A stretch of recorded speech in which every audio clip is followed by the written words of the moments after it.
Hi, and welcome to Kaleidoscope. We are the team who write the article in the British Journal of Psychiatry every month. It's worth becoming a psychiatrist just to join the college and get a copy of it. There are ordinarily 4 of us here. We think we might have Professor Shergill with us at the moment. We can see his name. There was an issue apparently about the internet getting to Dartford, but I personally suspect he just hasn't paid his electricity bills. We're hoping he's going to join us throughout this. We can see his name anyway. We've got a couple of papers we're going to talk about this month. I'm going to open this up while Suki tries to get his internet going. And we can tease him throughout this, whether he gets on board or whether he doesn't. The first paper I wanted to bring, and they're connected this month about interventions for mental health beyond the standard pharmacological treatment or the standard psychological treatment, the wider ways we might look at it. And the first paper that really interested me, it's an editorial, so it doesn't provide original research, but it's in JAMA Psychiatry. It's a team from the School of Medicine Victoria in Australia. And they ask a really interesting question: can you prevent depression? And it just really struck me when I saw it, because to me, this is one of the core problems in mental health. We're reactive. If you develop a problem, if you become unwell or you're struggling, you come see us and we try to help you. But other branches of medicine moved beyond this half a century ago. So the obvious comparison for me is cardiovascular medicine. I mean, sure, if you got a problem, if you have a heart attack, you go in, you get looked after, but the emphasis of the field is something else. The emphasis is trying to prevent that occurring in the first place. The emphasis is on lifestyle. It's on reducing your sugar and salt. It's getting some exercise, stopping smoking and so forth. And we're really not at that. And there's a need for it. So the burden of depression, it doesn't need restating. And there's really good evidence that it's on the rise. There's a growing incidence. More people are developing depression. There's lots of complex reasons why. And it fits with broader work. There's a really interesting paper out this month in BJ Psych Open by Daisy Fancourt, who is really leading with this, looking at what are called SCCEs, so social, cultural, and community engagement. Other stuff, engaging the wider world, all the stuff that's being deprived for us during COVID and the stuff we're missing. So could you prevent it? But the obvious thing is, I mean, it's really hard, right? So if you compare it back to the heart's fairly simple. It's a pump. That's all it does. Reduce salt, reduce sugar, reduce your fat, get some exercise. And the brain is it's much more complex. Where do you begin to intervene? Is that the individual? Is it the family, their environment, society? And it's really much more complex. And we just don't have good evidence for it. I think the other problem for me is it fits into a wider wellness agenda that seems kind of nice, but fails the sniff test. It just feels like there's a lot of waffle out there with it too. The evidence base for it just isn't so good. And so my questions to throw to the other panelists here are that this feels, if something feels so right, can it be wrong? So this feels like the way you've got to move ahead. But is it really nonsense? I mean, where could we intervene with it? So my question is, we look into January, we're about to get an extra £350 million a week as our Brexit bonus. And where would you invest it? And or is it actually, is it for mental health to decide that? Does it fall upon us? Is this a societal issue? Is this for governments to lead upon? So I'll pass that over at that point. Any comments from anybody? I'm going to let Dan start on this one. Dan's a big feng shui expert and enthusiast. This fits with you. I was thinking, I wanted Dawn to start the discussion. So, yeah, well, listen, so on your recommendation, Derek, I read this paper, and I think one of the things that struck me about it is what it reveals about the methodology that you described over the last half century. So you know that people's hearts go wrong when their arteries clog up, they have a heart attack. There's a very clear syndrome attached to that. You take them into hospital and you unclog their arteries. And over that 50-year period, that nominal 50-year period, we work backwards from that endpoint. So we know what the outcome is because it's well-defined, it's discrete.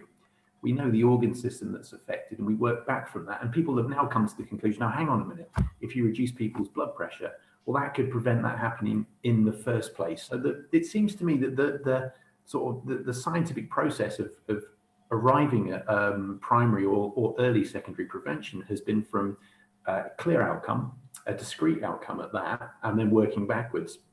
So if you assume that the authors of this paper are trying to do the same thing, which is really admirable, my worry a little bit is that we don't really have that clear outcome. Not everybody, when you work backwards from incident cases of people who've been unfortunate enough to experience depressive episodes, when you work back, what you find is that rather than being able to narrow it down to a set of precipitants, you actually end up with a very diffuse description. And as they say in the paper, actually, each of the proposed risk factors from prospective studies turns out to contribute a very small amount of risk per person. And in addition to contributing a small amount of risk per person, they're different for everybody. Then they go on to say, and by the way, depression's a heterogeneous syndrome. So it's kind of, so they've gone starting point, or if you like, the end point, the unfortunate outcome, trying to work backwards, realize there's a massive cloud of possible antecedents, and then trying to work forward from each antecedent and said, oh my God, it's not even the same syndrome we're looking at. We're looking, depression isn't the same in everyone. So it seems to me, rather than have a sort of many-to-one mapping of candidate primary intervention targets like salt, sugar, fat, carbohydrate, whatever you want to look at, instead of having those candidates map into one discrete outcome and then testing each of those candidates, we don't really have that luxury because it's a many-to-many relationship. It's many possible antecedents and many possible slightly heterogeneous syndromes that we sort of call depression together. So I think they've bitten off an enormous task trying to define that in an editorial. And I think my final point, or the thing that that struck me about it, is I wasn't actually that sold on the data they provide for a sort of early interventional approach, because they cite the idea that most depression starts in teen years, but it's not my area of expertise at all. And I'm no epidemiologist, but I had a quick look, and there's from the last WHO survey, which was reported by Kessler back in 2010. It seems to me that that's not actually entirely accurate. There's actually a hump of depressive, there's a hump of risk for depression. I think it was something like, it's certainly the sort of mid-30s rather than necessarily in sort of 14 to 19-year-olds. So I think they've bitten off quite a lot. And I wonder if if the direction of looking at teenage years as the place to locate those incidents is really the right strategy. But again, it's not my area, so I feel that I might be skirting around the issues in perhaps an unhelpful way, but it's a tough one. I came away from the paper not knowing what to think, so maybe that's a good thing. Thank God we've all skipped the mid-30s risk periods. Oh yeah, safely into our 40s. That's another peak risk period, I reckon. How did you find it, Dawn? Yeah, so for me, my initial kind of take was, yes, of course, let's have a more holistic approach to making sure that we as individuals are as supported as possible to maintain good mental health or achieve good mental health. I think we would all argue that we are, we're for that. That's why we're in this area. We want people to lead good quality lives. It makes sense that, of course, psychiatry, psychology ultimately is just constantly on the back foot, trying to catch up, right? Trying to sort of repair when things become critical, as opposed to almost that sort of good nutrition, good sleep, good health kind of preventative approach. So in theory, I really like it. I actually struggled with it. And I actually wondered, kind of like Dan, ironically, if it was because I was out of my lane.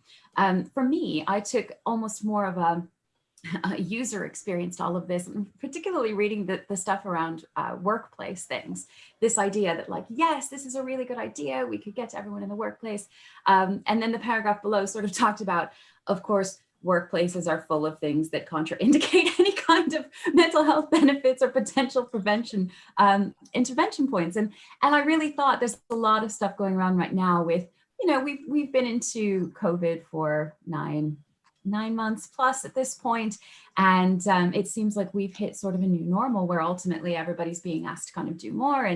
And this idea that you're offered this kind of tokenistic mindfulness seminar or whatever. And I actually wonder if this sort of ill-defined narrative around prevention in context, which I actually think is a super idea and takes into consideration the complexities of us as people. But if it doesn't actually have a dark side in that it allows a somewhat tick box approach for employers, or anyone really, it could be almost anyone, to basically say, look what we've done. We've worked on preventing mental health in context. You're welcome.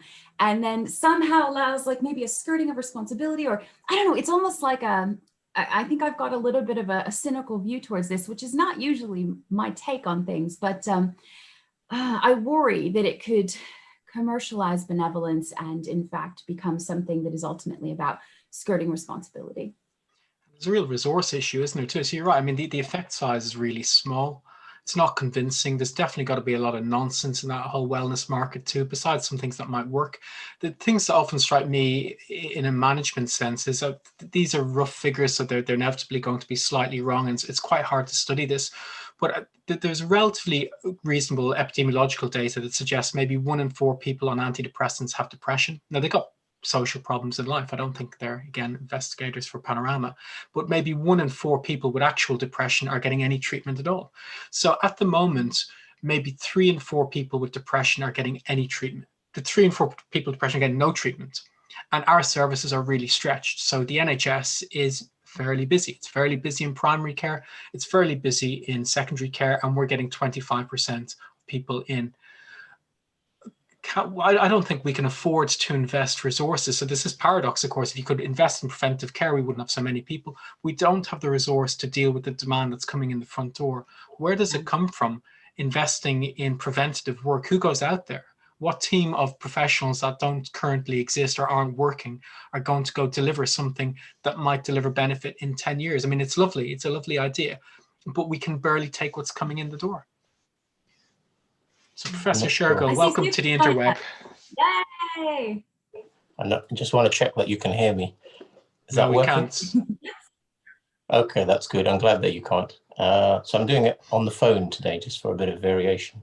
One of the things that you started off by saying was really around the fact that the way that we have decided to reduce the public health burden of many of the physical health diseases that we encounter, such as kind of cardiac disease or respiratory disease, is actually to focus on those preventative measures. So I think looking at it as all of the resources used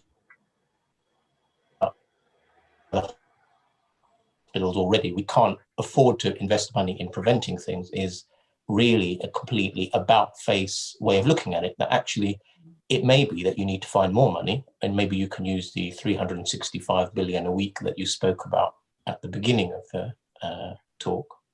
But in essence, you have to focus on the prevention, because the burden of aging folk with no obvious solution and an increasing amount of complexity in life, particularly with the kind of social networking increases that we don't really understand the implications of, means that you have no choice but to focus on preventative work. And you're right that there are very complex relationships between all the individual factors. So we are quite good at identifying individual factors. We know childhood adversity is more economic environment is likely to lead that. We know unsupportive parenting is likely to lead that. But all of those are individual variables which actually then interact with each other. And that complexity is just daunting, because you think, how can we fix that? And I think the answer really lies in a more social intervention approach, rather than treating it as trying to treat it through health or through medicine. And so I think even if you just look at individual risk factors for kind of common mental health disorders or depression, these are kind of, there's genetic disorders, there's developmental, there's childhood adversity, there's the educational opportunity, there's your familial issues around the parenting and the culture that you're brought up in and the experiences you have.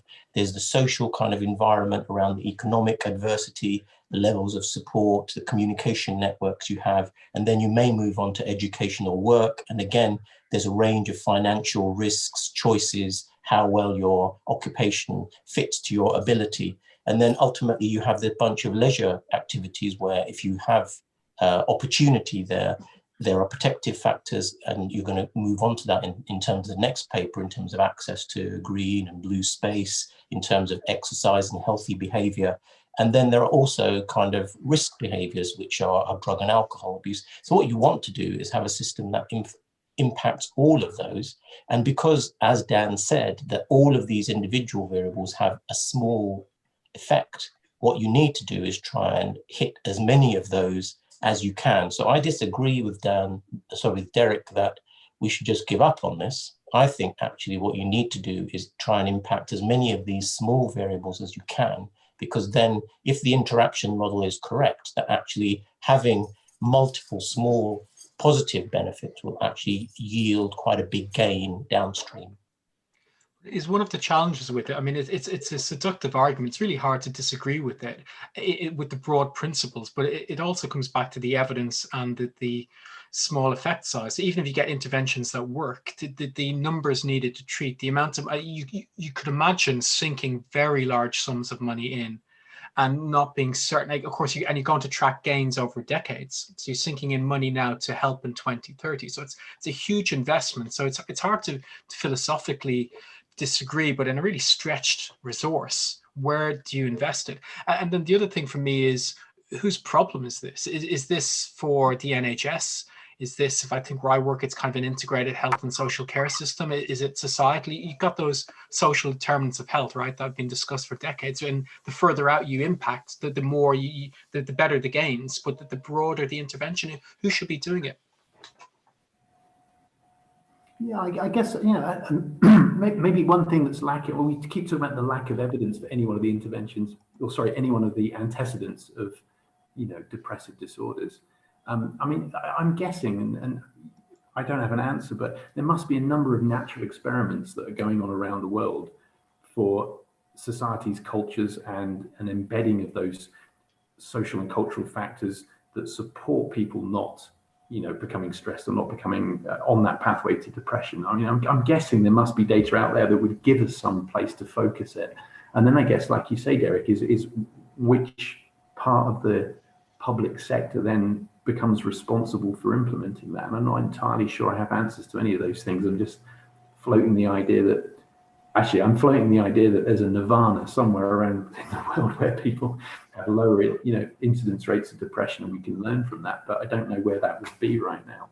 Interestingly, and of course, I'm throwing this at you guys now, and you haven't seen it because I was just writing the February Kaleidoscope, and there's a paper I'm including in it, which maybe we'll come back to, and it is that one I mentioned earlier by Daisy Fancourt in BJ Psych Open, and it looks at those social cultural issues, museums, sports, and lots of different things, and it's trying to see what the paper is. Why the paper is interesting is it pulled together a large number of stakeholders and said, where should this field be going? What is it you might begin to look at? And which kind of also highlights that people in the field, I don't think fully know. I think a lot of people what's happened so far is lots of people have invested in their bit of it. So I'm interested in sports for your cardiovascular health and maybe for depression and anxiety, and someone else is doing something different. I think and the other thing that paper says is it's often a throwaway as part of a bigger study, also looking at some well-being interventions as a kind of add-on qualitative bit. And really the field needs to determine where it should be going and how it should measure and how it should come together. Because the meta-analyses, to me, they feel a bit useless because they're pulling in such diverse interventions with diverse populations. It's really hard to make sense of the field, except everyone seems to like the idea. Again, I think it's how can you disagree with prevention and mental ill health or mental illness? Mm-hmm. So is that time to take it on to the specifics? We have an answer from a particular paper, because social prescribing is becoming popular. You can now put it down on a prescription pad and you can make people go and exercise. So Dawn's going to talk about a paper that does something like that, but in getting people out to green space. Yeah. So I was really interested in a recent paper because I've sort of heard things about green space, and frankly, my own experience during lockdown was just the incredible importance of having access to green spaces during that time when gyms were shut and everything else was shut.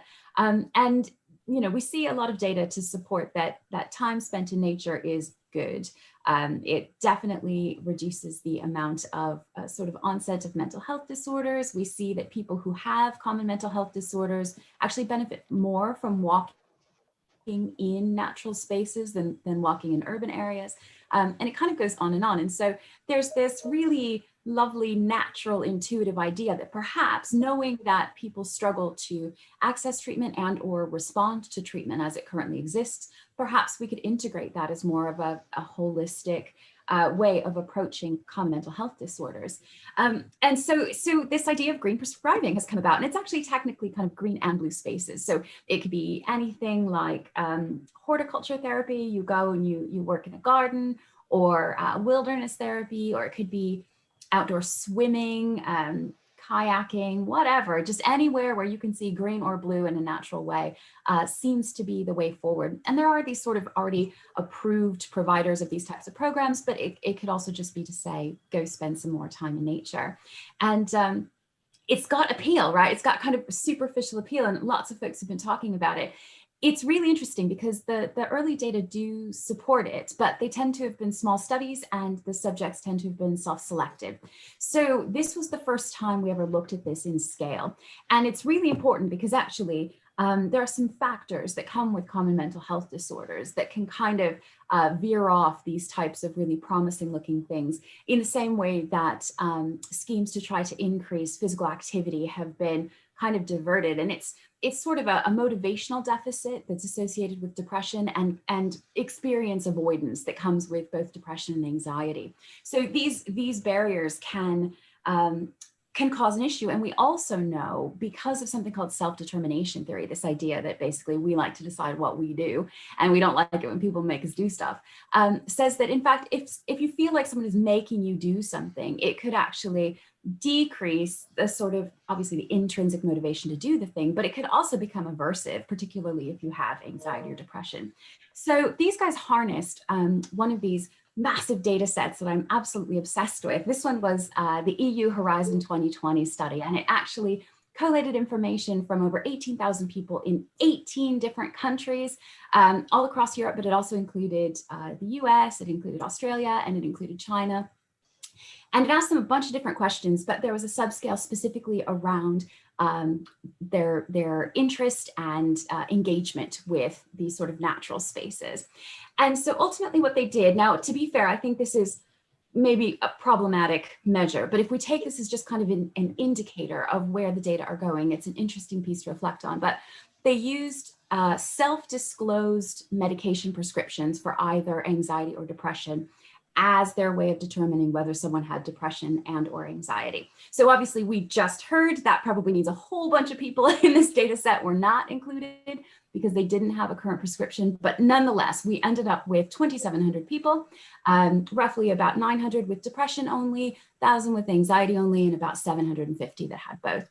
And they looked at sort of their frequency to engage with nature, because no one had ever really actually asked the question, was there a difference? There was an assumed difference in engagement with nature. But in fact, they found that folks with common mental health disorders were engaging with nature at levels that were pretty much the same as everybody else. And the bulk were doing it at least once a week. And that was pretty surprising. And the authors sort of pulled from that this could be a way that people with anxiety and depression are kind of self-regulating, because they found that in fact people with anxiety were going more than anybody else. But they found similar levels of intrinsic motivation and happiness within the last experience. So overall, a really positive picture of what this was doing. But they asked a single question, which was, did they feel social pressure, so perceived social pressure to engage in these activities? And when they did, it basically killed the happiness that was associated with it and killed kind of that benefit, although it did increase the frequency. So you find that you might get compliance, but ultimately by decreasing that intrinsic motivation, you're sort of, I don't know, neutralizing the positive effects that could be found there. So overall, again, I think we have to take it at face value, but I think it's a great way of starting to talk about these ideas of non-traditional ways of engaging with and working towards treatment or prevention in different settings. In a way that also addresses one of the questions that Derek raised, which was who is going to pay to do this kind of work. And actually in October this year, the government put out a bid for 4 green social prescribing pilots as 4 or 5 million pound proposal to try and improve mental health and well-being. So somebody in the government has decided that this is something that you want to invest money in, whether it's to help people who've already got mental health disorders, as this paper was focused on, or whether it's actually to prevent people from developing mental health, which was the focus of the first paper. So the money's there and the interest is there. I guess there are a couple of things in this. In psychological literature, there's been an increasing interest in how does nature, the context of nature, influence your kind of emotional processing. And I think the literature shows small kind of subtle effects that if you do tasks in kind of rural, naturalistic, green spaces, you have a modest increase in kind of positive affect and a small decrease in kind of negative affect. So in a way, not only is there some kind of indicative science to back up the green prescribing, but it looks like it's quite interesting and there may be money to support that. I guess the only issue is that in the kind of common mental health disorders that they looked at, which were kind of depression and anxiety, motivation is one of the things that's usually problematic. So your motivation to normally you want to do something, and that's the reason for going out to a green space, that's the reason for going cycling, that's the reason for going for a walk. But the problem with depression is that it stops you from doing those things. You don't have the energy or the desire to do that. And so that's slightly problematic, especially if you have the description that you've shown, which is that perceived pressure. So if I prescribe it for somebody and say, you must, you should, a bit like here's a course of something, then that actually adds pressure that paradoxically reduces your motivation even further and reduces your pleasure. So what that suggests to me is that prescribing is not going to be the way forward in that very simplistic way that you might prescribe medicines, for example. So I think it's going to require a more interactive kind of self-motivational kind of conversation, which brings us back to the things around drugs and alcohol or smoking, where again, you can't say to somebody, you must not drink or you must not smoke, but you have to say, actually, these are the harmful effects or these are the beneficial effects, and you have to kind of encourage people to work together if you want to achieve these ends. That really struck me while you're talking too, that kind of motivational interviewing approach. I mean, the things that occurred to me I was really struck by, if you try needle people in to do it, doesn't work. And the thing that came into my head, I'm not sure why for sure, but the research showing that people who are part of faith groups tend to have better mental health, and praying can help that. But of course, you've got to be bought into that. If you're not part of it, you can't send me to a faith group to help my mental health. It'll antagonize me most likely. So what is it that you like to do? And that's the thing that strikes me with both of these papers. What's your thing? So I like to run, but that winds lots of people up. And I don't think there's much point in saying run for your mental health if it's not what you want to do. So it seems to me a couple of challenges. One is encouraging people to test their horizons so we can all find cultural nourishment and growth in new areas. But I like Suki's point that rather than shoving people into it, I think maybe the alcohol and drugs are a good example where the principle is motivational interviewing. It's wanting people to want it for themselves, or trying to help them unblock that, rather than either a big hand saying you can't or a different hand pushing from behind and saying you must. Yeah, I think if there's one simple message that you can take from this paper, is that intrinsic motivation goes down as a function of perceived social pressure. So you might infer that speaks to individual preference and individual help-seeking behavior. So you might infer that if, for example, I would never go into nature to do anything ever. So if you told me to do that, there's no way I'm going to do it. But I think that speaks, because if I understand this correctly, this is cross-sectional data. I think there is a subtle difference here, which is what's the effect of perceived social pressure, which would be the prescribing issue, if studied as an intervention looking at a change in a measure that gives you an outcome. So I think that's the bit I don't think we can answer with this, is whilst it speaks to the idea that just putting pressure on people to do one thing doesn't necessarily help, it's not clear that, for example, if you take a behavioral activation type idea of where you have anhedonic or amotivated depressive syndrome, yeah, I don't necessarily think this can answer the question of whether or not you should subtly and gently encourage people to engage in some positive activity that at the moment that you're trying to prescribe that, in inverted commas, they'll say, yeah, I'm just not up for that. I don't think you can necessarily use this paper to justify that, because actually you could find in an interventional study that at the end of it, you say to people, what was your perceived social pressure and intrinsic motivation at the start? And you might well find people saying, well, everyone was telling me to go out for a walk and I really wasn't having any of it. But at the end of it, where you might have shown that there's an effect of the intervention, they might have reversed that and said, actually, whilst I had no intervention, I'm now glad that people pushed me to do it. So I think that's the nice take-home message in this paper is, don't put pressure on people to do things because it reduces their motivation. But interestingly, it's only cross-sectional. It doesn't have an intervention component. So I don't think you could draw that conclusion from it. So there may still yet be an argument for social prescribing. But from what Suki and Derek were both saying, I think that's going to be the difficulty, isn't it? There's not a one size fits all. I mean, just saying to people like me, go and get some nature, or go to a spiritual or faith group, it's going to antagonize me more than anything is going to help. But I just wonder if there's an argument now for using this paper as the basis for prospective work that looks at interventions, and actually where the intervention is in some way tailored. So you might pick something that the person used to enjoy, but because of their anhedonic state can no longer enjoy, and actually use that as the basis for your putting your social pressure or your prescribing on that task. So that that's something someone did enjoy and they might then enjoy it again. So the interventional component's lacking there. So I don't know that it answers the question about prescribing or social prescribing completely. But does that offer an opportunity? So to go back to the beginning of it, and we said about all these different potential interventions and how do you map them over a huge amount of time with lots of different people.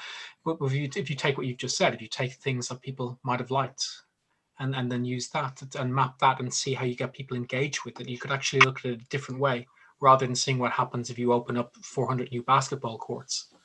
Yeah, I think, but if you accept that a negative component of the syndrome of depression is, I used to really enjoy painting, and now I don't. So that's personalized. That's something that you know about the person. And in fact, that's a feature of the disorder, is that you lose interest in things you once cared about. So maybe if you tailor it in that way and then re-examine this study at 2 time points, so it becomes an intervention and a prospective study, then maybe we'd have a better answer to the idea about whether or not social prescribing or a prescription for exercise or any of these kind of sustainable interventions would work. I mean, and for me, that's the take home from the paper is why not try this in a personalized way, rather than assuming that everybody would benefit from getting some green or blue. What's blue space anyway?